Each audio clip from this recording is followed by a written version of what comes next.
how to obligate success. See, there's this idea of reciprocity. It's the idea that when you open the door for someone, they feel compelled to smile back at you. It's this universal principle that kindness returns kindness. That it's better to give than to receive. That if you give to other people, they feel obligated to give to you. It's called the law of reciprocity. And it's at the heart of all great accomplishments. See, the science of getting rich inside of the book teaches the idea that it's better to give than to receive, and it gives through value. That if you want to make money, you give people more in use value than you ask for in monetary value. It's actually the secret to obligating one's success. So if you want to stress out nature through the law of reciprocity and supernatural power, supercharge favor to lean favor in your side, practice this process. I know on some deep inside level of yourself, I'm sure you've said this to yourself. I know I have. I'm too smart to be confined to do work and to stand and I'm too smart to be this broke all the time. I'm too smart. I've been called to do more. I believe I was chosen. I have a mission. And yet here I sit in mediocrity, accepting less than I could be. Now, I'm not saying you're called to be Steve Jobs, but somebody was the mother of Steve Jobs. Somebody was the father of Steve Jobs that gave him the room, that assisted him, that provided the platform from which the iPhone could be. Now, I'm not saying we credit his mother, but she definitely was in line of recession, right? In other words, maybe you're not going to be a great civil rights leader, but you could give birth to one. You could through nature and nurture, you could set up the system and the strategy in the household where that greatness came from that direct result of yours. It's called the butterfly effect. But we want things now. And the universe is set up as a system of reaping and sowing, that if you plant, you will receive. So if you plant, but here's the problem. If you plant an oak seed, one of the smallest seeds in the universe, it grows into a giant tree, but it takes 100 years. And so sometimes the way things happen, it doesn't happen on the timeline that we're looking for. Secretly, I know you've said this to yourself, I was created for more. Often, maybe subconsciously, maybe without even saying it out loud, but seriously, haven't you ever thought to yourself, I feel a little too expensive to hustle for $1. I feel a little bigger than the room that I enter. I feel like I'm the only one here that understands. I feel charmed. I'm just a little too expensive to be a small-time receiver. My ideas and my thoughts are bigger than my current circumstances. I know I have. That's the secret to all success. That's the seed that plants, that obligates your success. The idea that first comes thought. The Science of Getting Rich explains this in chapter 1. That there is a science that whatever may be said of the praise of poverty, the fact remains that it's impossible to live a really complete and successful life unless one is rich. Now, some people are going to hear that and be like, ugh, because it rubs them the wrong way, because they've given up on the idea. They've given up on the idea that they could ever be rich. They don't understand the butterfly effect. That the universal law of reciprocity, that value given, that it's better to give. That the moment you take that weight off of you and you put it onto other people and you start trying to serve other people, you receive value. That you have a right. You were born to do more than you're currently doing, I promise you. And maybe, I don't know, maybe you're going to be the mother of something. Maybe you're going to pave the way. You're going to open the door. You're going to be the facilitator of something that great that happens. But you have a role to play. And it's not where you're at. You have not expanded. You have not gone as far as you can go. You don't think big enough. You can accomplish more. But it starts with the mind. Whatever may be said of the praise of poverty, the fact remains it's not possible to live a really complete and successful life unless one is rich. Now, the book's not just talking about financial riches. You're going to see as the book goes on, as we get past chapter 1, but the problem is we have to sit right here in chapter 1 and bathe in this, because if we don't get your thinking right, the rest of the chapters don't mean shit. If you're not thinking correctly, then the rest of the chapters don't mean anything. They won't benefit you. Let's turn off notifications in case I get called here. They won't mean anything. See, if you don't believe that you have as much right to be rich as anyone else, this is why I push back on people, and people say, well, you don't understand the social economic. It's not that I don't understand. I don't give a fuck. Because the basics of the science of getting rich is that you have a right. And if you don't receive that, and you don't hold that, and you don't hold that thought in your mind, and you're holding some other bullshit in your mind, then you'll never get it. You're already defeated. You lost by acknowledging that someone else has power over you, even if they do. The way you break out is by taking that power back. You don't acknowledge they have dominion over you. You're a king and a queen. And the moment you accept that, you finally have a chance to actually break outside of your box. And if you live in a box where there's a people or a group or a race or a social group that are holding you down, then you're down. And that's just the way it is. And if you want to lock that in stone, feel free, but I choose not to. I choose to be 10 foot tall and bulletproof. And that starts in the mind.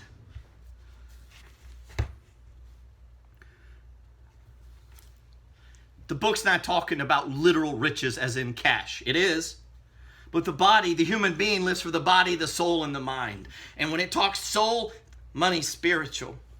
Your relationship with money is spiritual. See, some people don't like money.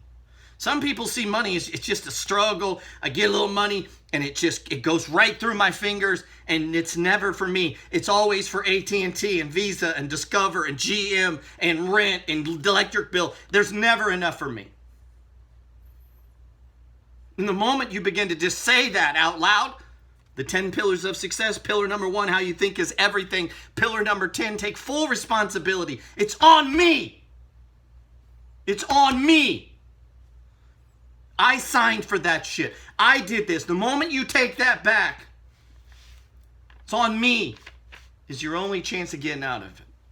And you can say, well, my job doesn't pay me enough. Well, you took the job. And it's not fair. And it's not fair. It's not cool that people get paid minimum wage. I hate it. But you know how you get out of minimum wage? Reciprocity. Not blaming. Not pointing fingers. Reciprocity. You work harder than you're paid for. You're too big for the room you're in because your thoughts are too big. All of a sudden, everyone agrees you shouldn't be getting minimum wage because you're so damn good at what you do. And now we got to pay you $12 or you might leave and go to Sonic. I don't want to lose this girl. Give her 50 cents more an hour. Law of reciprocity. You give people more in use value than you ask for in monetary value. And that's how you get off minimum wage. That's how you get out of the ghetto. It's not given to you. It's not a government program. For some people it is, but not for you. Not for you. And I'm not knocking people who take it a different way, but I'm not talking to them. I'm talking to you. Disciplines of doership, human dynamite, 10 feet tall and bulletproof. And that's you or it's not. And if you're looking for something else, I can't help you. See, I grew up poor in a trailer park. No excuses. I decided to blow off high school. Drink beer, smoke weed, hang out, get my girlfriend pregnant. And I had a baby it wasn't out of wedlock. We got married before the baby was born, but it was conceived out of wedlock. I did everything you could possibly do wrong. I barely got through school. You want to guarantee poverty? Let me give you some facts. Have a baby out of wedlock. Don't finish high school and get arrested. I don't care what color you are, you will be poor. And that's nobody's fault. Each one of those are a decision. And I get it, there's outside influences. I'm not saying there's not. But the moment you take responsibility for that is the moment you change. It's the moment you get the power to take over. You pick up that sword. And that's it. There is no outside influences. Whatever may be said of the praise of poverty, the fact remains it's impossible to live a complete and successful life unless one is rich in mind, in body, and in soul. In mind, body, and soul. That's why man lives. What good does it do you to have all the money in the world and lose your soul? Isn't that what the Bible says? What good does it do you to be a billionaire in a wheelchair or sick? What good does it do you to have all beautiful abs, you're in great shape, you're kicking it, working out at the gym, and you're broke? And so the process of the science of getting rich is about bringing all three together. Health, wealth, and mindset. All three. So 3 keys to a successful life. And you have a right to that. And I know you've thought, man, I'm too big for this job. I should be doing more. I know you have. Maybe you haven't said it out loud. Maybe you haven't said it to your boss, but you've thought it to yourself. So say it out loud. Whisper it. Whisper it to me. I'm always free and always powerful. As I say that I am free to say and to think whatever I want to think. That's a good mantra. You are what you think about. Another way of saying that is you are what you do for free. The richest people in our society, you ever notice they just don't retire? Because they're so impressed with what they do. They love to hear themselves talk. They like to read their own books and look at their own products. They're in love with what they produce. Because what they produce brings value to the world. Nobody reads my books more than me. I regurgitate them, I read them, I think on them. If anybody knows me, I carry them with me. I keep copies in my truck. And there's people that are in my inner circle who know me personally. If I was to go to a hotel, I take my books with me and I take them out and I put them on the table. I may not even read them. Why? Because what you think about comes about and what you focus on grows. I'm trying to internalize the process and actually work and do the shit that I say. And most people don't. They say one thing and they live another. And so if we were to write your book, would you carry it with you? Or every time you look at it, you're like, oh, I'm lying. I don't actually do that shit. That's most people. Most people say one thing and post another. Or they post one thing and do another. See, all I got to do is look and see what you do in your free time to see what the real you is. What is it you really like to do? When no one's looking and you're not being paid, what do you want to do? That's you. That's how I got good at trading stocks. It's because I'll do that shit for free. I paid for years to play that game. Over and over. Losing and losing and losing. I paid to play that game. I paid to get good at trading stocks. And some people are just going to roll into that game and just think it's going to work out good. And they lose a little money and they're off to something else. It's not how it works. You pay a price to become a professional basketball player. Years of repetition and practice. Why would they do that? Because they love the game. They love the game. They've given so much. Universal law of reciprocity. They've given so much to the game and to the fans and to people. Then they reap. And then they reap. Now, obviously, there's limitations of skill. That doesn't mean you couldn't continue to be involved in that sport. You could go on. Some people go on to coaching. Those are people who didn't have the mechanical or the physical skill. They love the game, but they just couldn't do it. So they turn to the next best thing. Because they can't let that go because the love is so strong. And then if they can't coach, they do this. And if they can't do it, they do that. And then if they can't do it, they go to become a doctor. And then they're the doctor for the team. They just can't stop. They have to come back to it. Because why? It's inside of them. And if you don't have that, you'll never be good at anything. There needs to be something inside of you. I just can't stop. That's why it's hard to understand serial killers. They can't stop. There's something inside of them that pushes them. And when you say don't do that, they can't stop. You ever see someone who's addicted to drugs or heroin or meth? They can't stop. It consumes them. It consumes them. What if we took that? See, the universe gives us that ability. We all have it inside of us. We just get to choose what we place it on. This is the great distinction between us and animals, and I won't go great into that in the last podcast I did, I talked the distinction between man and animals is that we can train ourselves. We get to choose what we love. We get to choose what we put our attention on. While a squirrel is a squirrel, you could decide to be a painter or an artist or a YouTuber or author or a truck driver or open a shop or cook cookies or work at church. You choose. Everyone gets 24 hours, and what you do with it is up to you. And how much time you devote to whatever it is you're doing. Instead of looking for the shortcut, look for the hard way. Stop trying to hack and start doing it right. We have a culture obsessed with hacking. You know the problem with hacking? Is you don't get any experience. So you hack it. Now you don't know shit. Because the path, the education is in the process of the journey. And if you're trying to skip the journey to get to the outcome, you lost. Man, we should tweet that. See, if you try to hack everything, you skip the journey, and the journey is why you're here. It's not to get to the end, it's to go through the process of going to the end. Being a stock trader is not about winning trades. Being a stock trader is about you and self-discipline and all of the things that make people great or what make you do that well. And the reason most people are terrible investors is because it requires you to be great. No exceptions. All of the attributes that make a human being great, discipline, self-control, right? All of those things are required. And people don't have them. The famous quote where there's no vision to people perish. You have to have a vision. You have to be able to see down the road. I talk about this idea of 7 to 10 years. The average person can lay the foundation to get rich in 7 to 10 years. 7 to 10 years.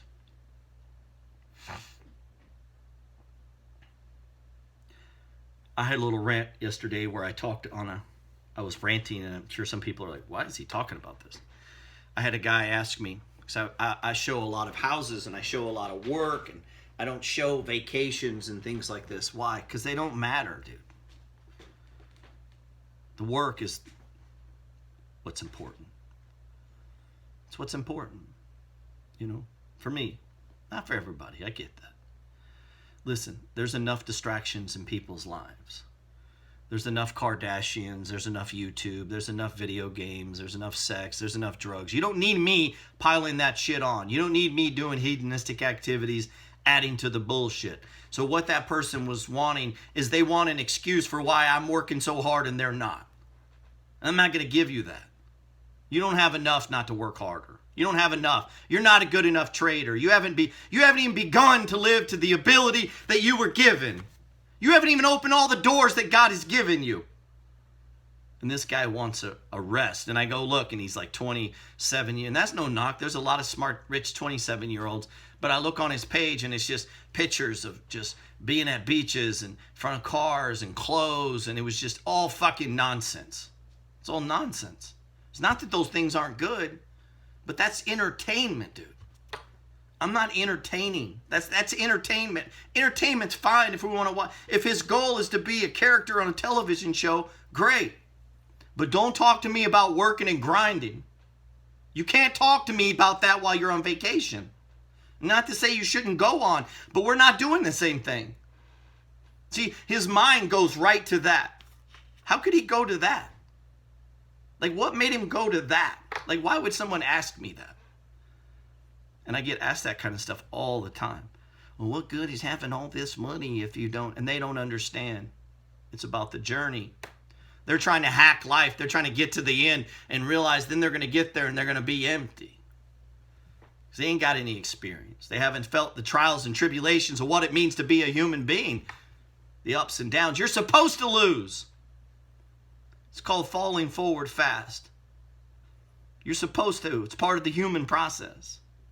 It's how you develop character. You know how fighters become good fighters? They fight.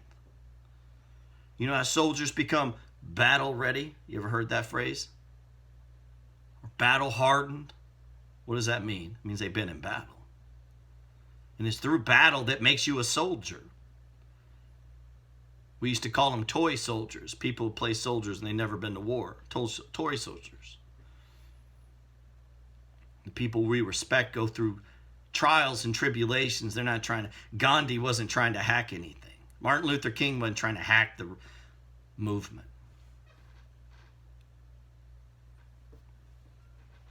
He was trying to actually do it. He was going to walk, do it. He wasn't looking for the quick fix. How do we hack this? Nobody says to Martin Luther, well, where'd you go on vacation? It doesn't matter. You know, why would that be the fixation? Why would your question be that and not how did you get 15 houses? How did you get 44 stocks? How did you get, what book are you reading? Nobody ever asked me that. What book are you reading, Gerald? Sometimes they ask me what book should they read, but they never ask me what I'm reading. What videos are you watching? Who should I be listening to? It's always a hack. How quickly can I do something? How can I make money? Not always, but most of the time. Avoid people like that. Avoid people with extreme views. That much gathers more is true on every plane in existence, and that loss leads to greater loss is equally true. Mind is creative, and conditions and environments and all experiences in life are the result of our habitual and predominant mental attitude. In other words, what you hold in formless substance, the thoughts you hold in your mind, the shit that you hold there is what will manifest in your life. This is why you got to love the work you do. Otherwise, you won't hold it in your mind. You'll seek escape, and you want to be on a beach in Cancun because you hate your life at home. Because you don't like what you do. So you'd rather be at the beach.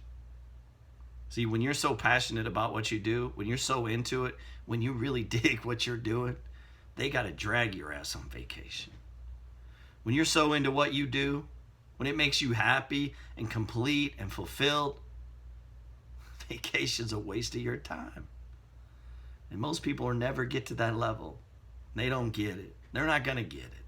And I'm not speaking bad about vacation. I'm just talking about a state of mind. The mind that seeks escapism or approval in the size of a house or approval in a car. I have nice cars. I don't care about those cars. I care about the rental properties. I care that my customers are happy and they don't ever want to leave. I care about the next deal. Why? Because I'm trying to build generational wealth. I don't want my kid to be 45 years old dealing and struggling like I have. You know? I want to make a difference. I want to bring value to the world. I don't want to serve myself. I want to serve other people. Those are the people that are remembered. Nobody remembers the guy on vacation. Nobody remembers that guy. Nobody's going to remember these people. But they're going to remember people. They remember people who were dedicated to what they were doing. When their mission was so big, it's like, I don't even know how we're going to accomplish this, and it's so all-consuming. And I don't know what it is for you. It's different for everyone. I don't know what it is you love. I don't know what it is when no one's looking you'll do for free. When you're not being paid, you're right there doing it. I don't know what that is. But it's different for everyone. And if what you feel inside is I need to escape, I need to go over here, I need to go do this, and none of that stuff that you're doing is serving other people, you're lost inside. You have no purpose. You're the saddest of all people because you haven't opened that door that the universe, that Buddha, that Muhammad, that Jesus, that God, whatever you want to call him, you haven't opened the door he's given you. And the moment you open that door, you're on permanent vacation, dude.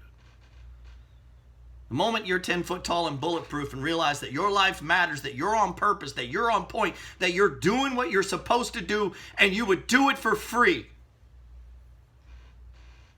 there's no finer place to be. I think everybody's been called to that in one way or another. And it may not be like you think. It may be the butterfly effect. You may be the mother of the next great entrepreneur. You may be the mother of the next great NBA player. You may be the father of Tiger Woods. You may, you get what I'm saying? Edison had a mom and a dad. So did Einstein. And there's something they did that made their son be able to do what he's doing. And you may say, oh no, he had shitty parents. Well, maybe that was it. Because coming from the bottom, there ain't nowhere to go but the top. One of the things that I've said over and over, being poor is a superpower. This confuses people because they don't want to be poor, and I know that. But the fact that you are gives you an advantage. Being disabled is a superpower. Being gay, being a woman, being a minority, you have a superpower. See, I don't have any excuses. I was born a white man in modern America. What's my excuse? You know, no matter what I accomplish, there's going to be somebody going, well, yeah, he's a white male. And they'll use the way I was born to take from what I've accomplished. I get this all the time. I get it all the time. Nobody says that if you're black. If you buy 10, 15 houses, everybody congratulates you. I buy 10 or 15 houses and I'll literally have people post, well, it's easy for you. It's the reverse. You know? And that's true. I'm not making that up. I feel it every day. I get the DMs every day, the emails every day. Well, yeah, you're white. You're born in a red state. You're male. It's easier for you. Men are paid more. Okay. But I still had to open the door. And I'm still doing the same thing other people are doing. I still got to follow the same rules. And it's not something you can cry about. And so I flipped that and said on the reverse, you don't cry. However you were born, to whatever situation, to whatever parents, to whatever problem you have, your mess is your message. And it's that message that gives you superpowers. And nobody can come and say, yeah, well, but that's easy for you because X, Y, Z. That shit hurts, man. Especially when you've worked 8 days a week. I work 8. Nobody watching this, nobody listening, nobody works harder than me.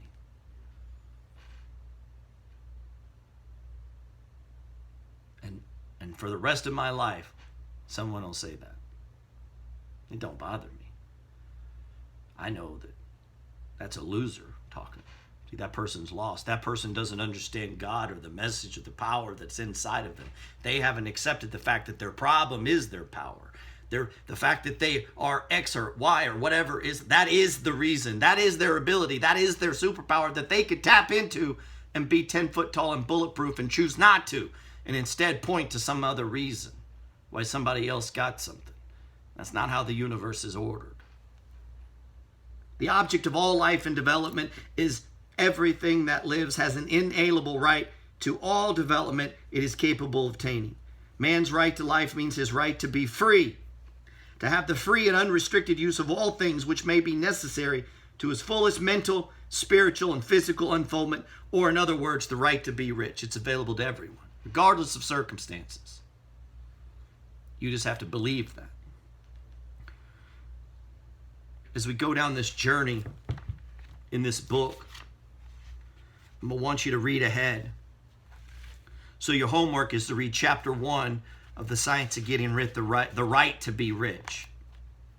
Because if we can't get past this chapter, that you have an idea that you have a right to be rich, that the purpose of all life is expansion, that if you burn down a forest, it comes back, that it's a universal principle, and that all starts with this idea of reciprocity, that you have to give, not take, not burn, not steal, not fucking loot, give. Everything starts with giving. That's where power comes from. You give. And anything outside of that, you lose. And I curse. Sorry. It's just the way it is. Don't be thin-skinned. Don't be sensitive. You're going to hear me say shit you don't agree with. So, deal with it.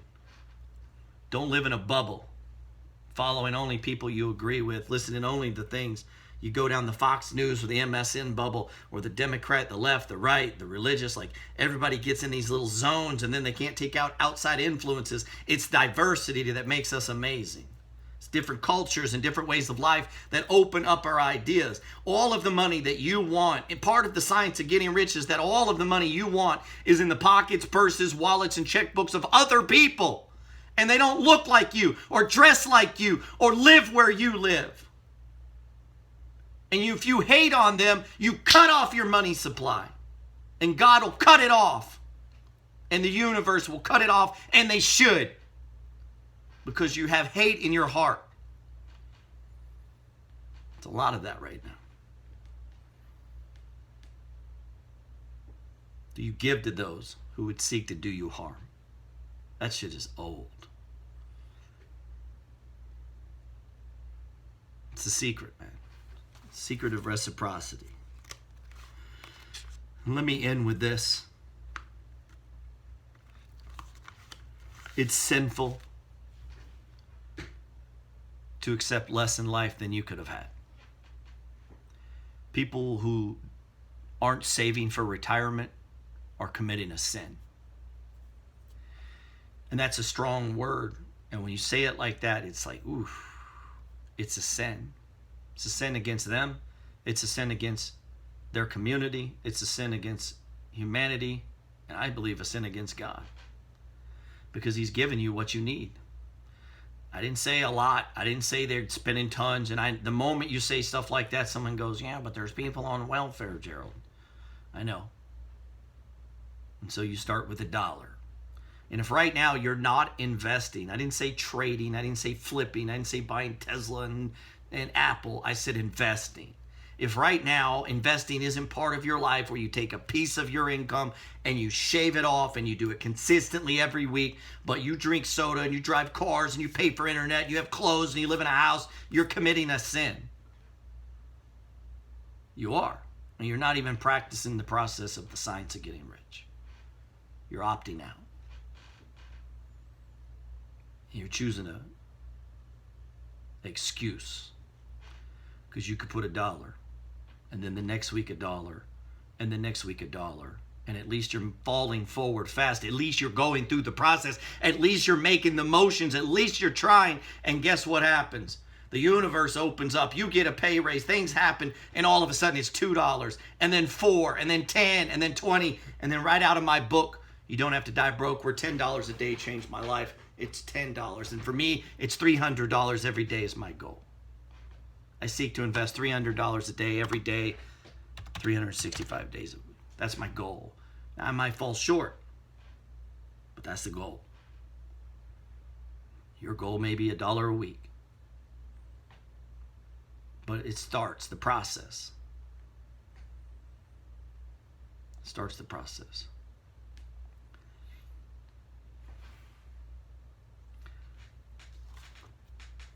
Hey guys, this is Gerald Peters. Thanks for listening to the Science of Getting Rich podcast. I'm doing a series. Some of it will be video, some of it will be audio. If you go to the17steps.com, we'll be working through it. This audio will probably be on one of the first ones, and we'll work through it. As always, if you don't have a free copy of my ebook, You Don't Have to Die Broke, just reach out to me. I'd be happy to send you a copy. God bless.